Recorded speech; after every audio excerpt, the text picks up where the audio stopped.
But before we talk about these, we kind of have to get into the background history before 600 AD, before Islam was even a thing.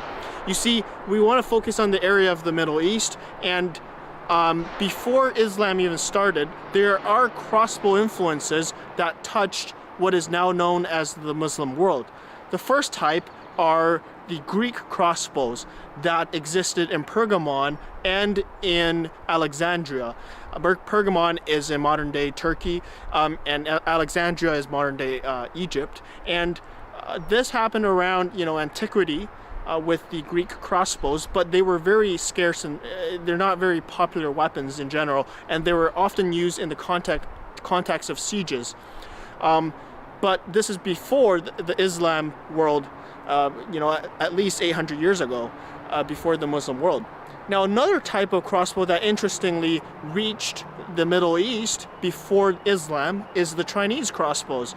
The Chinese and the Bactrians, which were later Alexandrian successor states in modern-day Afghanistan. So if you want to simplify it, it's basically China versus Afghanistan today. The Chinese emperor wanted horses, so they invaded Bactria, and they won eventually. Well, they brought Chinese crossbowmen, so a lot of these crossbows must have at least been known by the Bactrians, and some were likely captured as well. Now, the next time crossbows were mentioned was in Persia from the Sassanids. There's a device called a paragon. I'm not sure how you pronounce it correctly, but this is a device that shoots multiple bolts in succession. Some historians theorize this is a type of crossbows, while others think it's a type of tube shooting device released by hand. So we're not exactly sure if it's exactly a crossbow or not, but it could have been.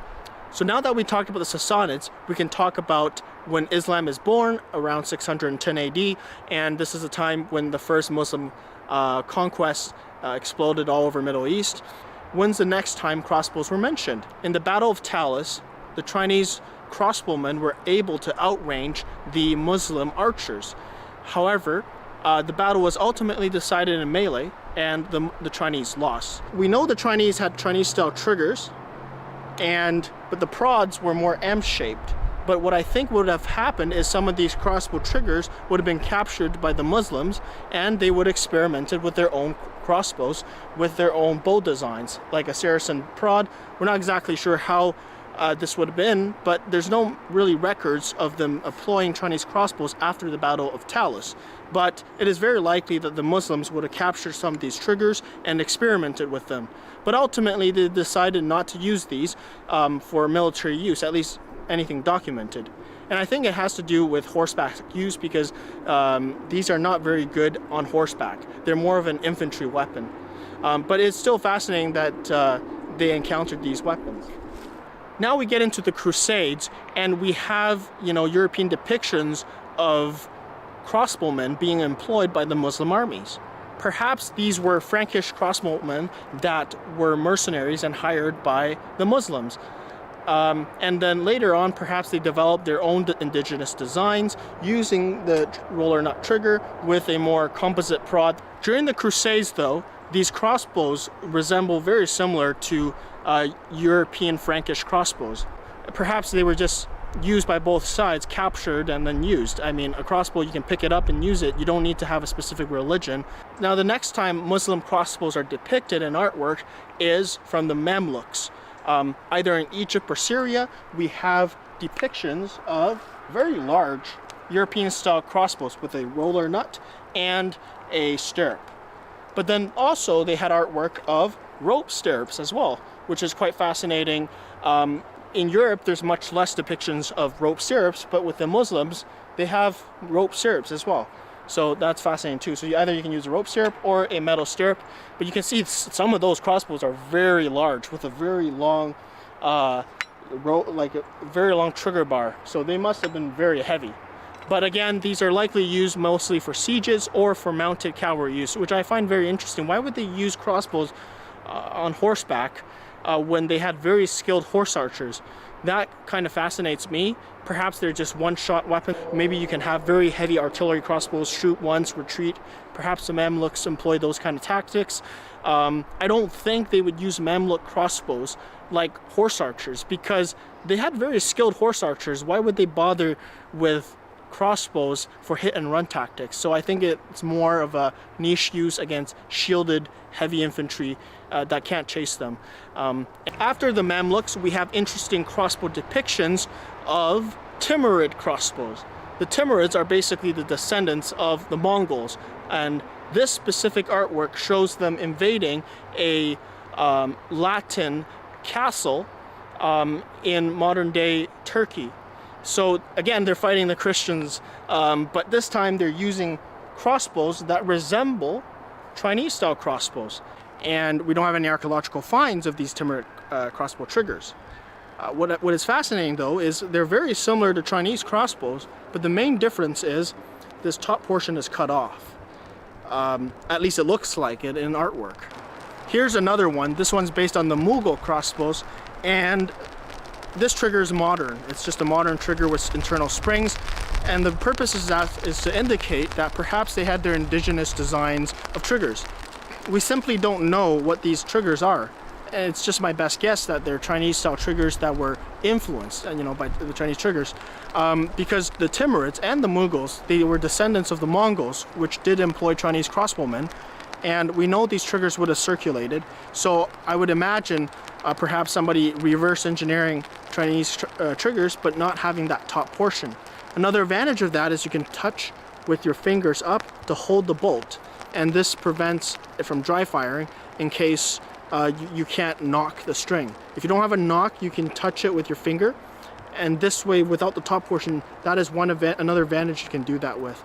Perhaps these triggers were just indigenous trigger designs that are forgotten today. We have to keep in mind the Muslim world has some of the best mathematicians and scientists and engineers, and they simply came up with their own trigger. The problem is we don't have any archaeological finds of these triggers, so unfortunately I can't show you that, so I have to have a modern trigger instead. Now, I do think perhaps these are indigenous triggers, because you can see from Arab archery, there are another type of crossbow, which is a majra, which is basically an arrow tube with a trigger. So they came up their own triggers for these arrow shooting devices. So perhaps these crossbows simply had their own indigenous trigger. But because we don't have any archaeological finds, that I know of at least, that I can examine the triggers, unfortunately I have to use modern triggers instead, or Chinese-style triggers. Now that we talked about these Muslim crossbows, why did the Muslims use crossbows? Well, like other cultures, you don't need to train an archer as much. And for the lighter crossbows, they're basically a safer majra. So you got to keep in mind arrows are quite long, and with a shorter bolt, you're using less wood. So during a siege, you can make more ammunition with the same amount of wood. And you can also use broken arrows. So an arrow tube typically is used for this kind of role. Well, with a crossbow that's relatively light, you can do the same thing, but it's much safer because your hand is away from the arrow path. So it's basically a safer majra. So lighter crossbows have a niche use in that context. 15-pound toy, but it's the Mughal crossbow design, and it's a lot of fun as a toy. Finger touching the string.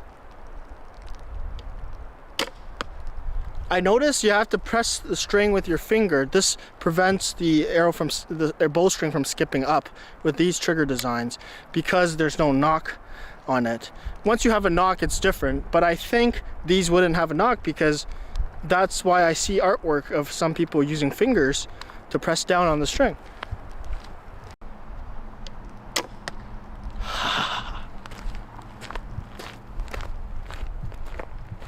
So now we're going to check out the Timurid crossbow with a Chinese trigger. There's no evidence that the Chinese trigger is used, but if you cut off the top portion, it would look very much like a Timurid crossbow in the artwork. If you cut it off, you can still functionally use it by pushing down. Just got to work on your fingering skills. And the claw comes up. You don't need that top portion. And the top portion is kind of annoying for aiming anyways, because it blocks my sight picture. So I can see why, perhaps that's why they did it. Or it could be their indigenous design that, we know the Muslims are very ingenious with very skilled engineers and mathematicians, so perhaps they made their own trigger. We just don't have any archaeological finds that I can replicate, unfortunately.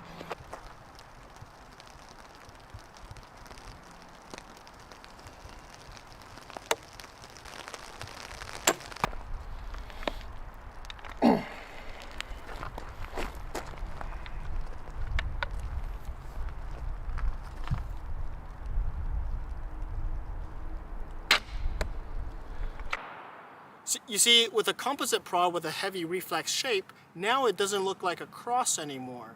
So I can see the Muslims interpreting this not as a Christian weapon, which is great. So there's a lot of incentive to make this more reflex than a straight deflex that looks more like a cross.